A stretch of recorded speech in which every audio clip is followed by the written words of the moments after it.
امیر حمزہ رضی اللہ تعالیٰ عنہ، اللہ پاک نے آپ کو اتنا مقام اور مرتبہ دے رکھا تھا کہ آپ جب احد کے میدان میں شہید ہوتے ہیں، حضرت امیر حمزہ رضی اللہ تعالیٰ عنہ، بے شمار کافر آپ نے واصل جہنم کیے، بہت سارے لوگوں کو آپ نے وہاں پر مارا، قتل کیا، لیکن ایک کافر پر تلوار چلائی، ذرا پاؤں لڑکا تو حضرت وحشی صحابی رسول بعد میں ہوئے، کلمہ پڑھ لیا، ان کو کرائے پر رکھا گیا تھا کہ تم نے یہ کرنا ہے کہ حضرت امیر حمزہ کو شہید کرنا ہے۔ حضرت وحشی جو تھے بعد میں انہوں نے کلمہ پڑھا، ان کا نشانہ بڑا پکا تھا، یہ تلوار پھینکتے، تیر پھینکتے دور سے بھی تو سیدھا بندے کے سینے میں لگتا، کسی کی حضرت امیر حمزہ کے پاس جا کر لڑنے کی جرت نہ ہوتی تھی۔ حضرت سیدنا امیر حمزہ احد کے میدان میں پاؤں لڑکا، نیچے ہوئے، وحشی نے خنجر پھینکا، آپ کی ناف کے نیچے لگا، خون کا فوارہ نکلا، آر پار ہوا، آپ زمین پر تشریف لے آئے، آپ نے اپنے قاتل کو دیکھا بھی، اٹھ کے کھڑے ہونے لگے لیکن خون زیادہ نکل چکا تھا، آپ زمین پر تشریف لے آئے، شہید ہو گئے۔ بعد میں آپ کے ناک کو کاٹا گیا، آپ کے کان کاٹے گئے، آپ کے چہرے کا مسئلہ کیا گیا، آپ کی آنکھیں نکالی گئی، کان کاٹے گئے، ہونٹ کاٹے گئے، اور آپ کو بڑا آپ کے جسم مبارک پر ظلم کیا گیا۔ نبی پاک صلی اللہ تعالیٰ علیہ وآلہ وسلم نے جب یہ دیکھا کہ آپ کا کان کاٹے گئے ہیں، آپ کی آنکھیں نکالی گئیں، ناک کاٹا گیا، آپ کے ہونٹ کاٹے گئے، تو آقا علیہ الصلوۃ والسلام اس دل خراش منظر کو دیکھ کر آقا کے بے اختیار آپ کی آنکھوں سے آنسو نکل آئے، اور آپ کی زبان سے جو ہے وہ یہ کلمہ نکلا، اللہ رحم کرے میرے چچا پر، یہ نیکیوں میں آگے آگے ہوتے تھے،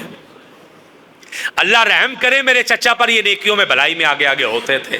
اللہ رحم کرے میرے چچا پر، یہ رشتہ داروں کا بہت خیال رکھتے تھے، نیکی کے کاموں میں پیش رہتے تھے۔ گواہ ہے یہ سیرت کی کتابیں، تاریخ کی کتابیں بھری پڑی ہیں، آقا علیہ الصلوۃ والسلام نے بوقت جنازہ حضرت سیدنا امیر حمزہ رضی اللہ تعالیٰ عنہ کے جنازے پر کھڑے ہو کر کہا، یا حمزہ تو اے حمزہ، یا اما رسول اللہ، اے رسول اللہ کے چچا، واسد اللہ واسد الرسول، اے اللہ کے شیر، اے رسول اللہ کے شیر، اے یا حمزہ تو یا فاعل الخیرات، ادھر ہے حضور، یا فاعل الخیرات، اے نیکیاں کرنے والے، یا حمزہ تو اے حمزہ، یا کاشف الکربات، اے مصیبتیں دور کرنے والے، یا حمزہ تو اے حمزہ، یا زبن عن وجہ رسول اللہ صلی اللہ تعالیٰ علیہ وآلہ وسلم، اے رسول اللہ صلی اللہ تعالیٰ علیہ وآلہ وسلم کے چہرے سے دشمنوں کو دور کرنے والے، اے رسول اللہ کے چچا۔ آقا علیہ الصلوۃ والسلام نے آپ کے جنازے پر کھڑے ہو کر کہا، اور جملہ سنیے گا، وہ جو بات میں نے کی ہے اس کو دوہرا کے بیچ میں سے ایک لائن پڑھوں۔ آقا علیہ السلام حضرت سیدنا امیر حمزہ کے جسم مبارک کے اوپر کھڑے ہو کر، آپ کی لاش مبارک کے پاس کھڑے ہو کر، جنازہ مبارکہ کے پاس کھڑے ہو کر آقا کہتے ہیں، یا حمزہ تو یا فاعل الخیرات، اے میرے چچا حمزہ، اے نیکیوں کے کرنے والے، یا حمزہ تو یا کاشف الکربات، اے حمزہ، اے مصیبتوں کو دور کرنے والے۔ جس کو رسول اللہ کہہ دے مصیبتوں کو دور کرنے والا ہے، جس کو رسول اللہ کہہ دے نیکیوں کو کرنے والا ہے، جس کو رسول اللہ کہہ دے وہ اللہ کا شیر ہے اور رسول اللہ کا شیر ہے۔ پیچھے میرے خیال سے کوئی حمد رہ نہیں جاتی۔ آقا علیہ الصلوۃ والسلام کو اتنا رنج ہوا، اتنا آقا علیہ الصلوۃ والسلام کو دکھ ہوا کہ نبی پاک صلی اللہ تعالیٰ علیہ وآلہ وسلم نے احد کے شہداء کا جنازہ کروایا، سب سے پہلے اپنے چچا حضرت امیر حمزہ کا جنازہ پڑھایا، اور جنازہ پڑھا کے مختلف اقوال ہیں، ان میں سے ایک پڑھ رہا ہوں۔ آقا علیہ الصلوۃ والسلام نے 70 بار جنازہ پڑھایا، 70 شہداء کا الگ الگ، بعض میں 10 کا پڑھایا، لیکن آقا علیہ السلام نے ہر بندے کا جنازہ پڑھایا۔ جب جنازہ پڑھاتے فرماتے میرے چچا کو بھی رکھ لو،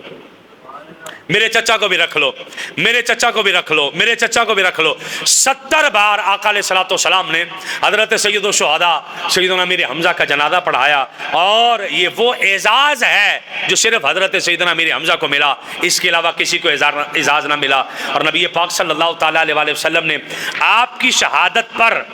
جو گفتگو کی ہے وہ بات بڑی سننے والی اور بڑی سمجھنے والی ہے۔ نبی پاک صلی اللہ تعالیٰ علیہ وآلہ وسلم نے جب آپ کے جسم پاک کو دیکھا، آپ کے جسم پاک جگہ جگہ سے زخمی ہے، آپ کا جو ناک مبارک شہید کیا گیا، آپ کے کان مبارک شہید کیے گئے، آپ کی زبان مبارک شہید کی گئی، آپ کی مبارک آنکھیں شہید کی گئی، تو آقا علیہ السلام نے فرمایا میرا دل کرتا ہے کہ میں یہاں یہ جسم رہنے دوں اور پرندے یہ جسم کھائیں، اور قیامت والے دن میرے چچا میرے حمزہ پرندوں کے پیٹوں میں سے اٹھے اور باہر آئیں، میرا دل کرتا ہے مگر نہیں، ہم دفنائیں گے کیونکہ رب کا حکم ہے۔ ہم نے دفنا دیا، اور آقا علیہ الصلوۃ والسلام کی پھوپھی حضرت سیدنا امیر حمزہ کی سگی بہن حضرت صفیہ آئیں اپنے بھائی کے لیے کفن لے کر، 2 چادریں ہیں، 2 چادریں لے کر آ رہی ہیں۔ آقا علیہ السلام نے فرمایا میری پھوپھی کو روکنا، امیر حمزہ کے جسم پر نہ آئیں۔ یا رسول اللہ کس لیے؟ فرمایا وہ صبر نہیں کر سکیں گی کہ جو ان کے بھائی کے ساتھ کیا گیا ہے، ان کے ناک کو کاٹا گیا، ان کے ہونٹوں کو کاٹا گیا، ان کا مسئلہ کیا گیا ہے، تو روک دینا میری پھوپھی جان کو کہ وہ آگے نہ آئیں۔ تو حضرت صفیہ آگے سے عرض کرتی ہیں حضور سے مجھے اجازت لے کر دیں، مجھے پتا ہے میرے بھائی کے ساتھ کیا کیا گیا ہے، اللہ نے ہمیں صبر دے رکھا ہے، اللہ نے ہمیں ہمت دے رکھی ہے۔ اور آ کر حضرت صفیہ نے اپنے بھائی کے جسم کو دیکھا اور چادر لے کر آئیں، 2 چادریں لے کر آئی ہیں حضرت سیدہ صفیہ رضی اللہ تعالیٰ عنہ۔ ایک چادر سے حضرت سیدنا امیر حمزہ کو کفن دیا گیا، اور جب آپ کے چہرے پر کفن ڈالتے تو آپ کے پاؤں ننگے ہو جاتے، آپ کے پاؤں پر چادر ڈالتے تو آپ کا چہرہ ننگا ہو جاتا، تو آپ کے سر مبارک چہرے پر چادر ڈالی گئی اور پاؤں مبارک پر گھاس رکھ دی گئی، اور اس طریقے سے آپ کو کفن دیا گیا۔ اور آقا علیہ الصلوۃ والسلام نے وہاں پر صبر کر کے، ہمت کر کے، اس مسلح ہو جانے کی کیفیت کے باوجود بھی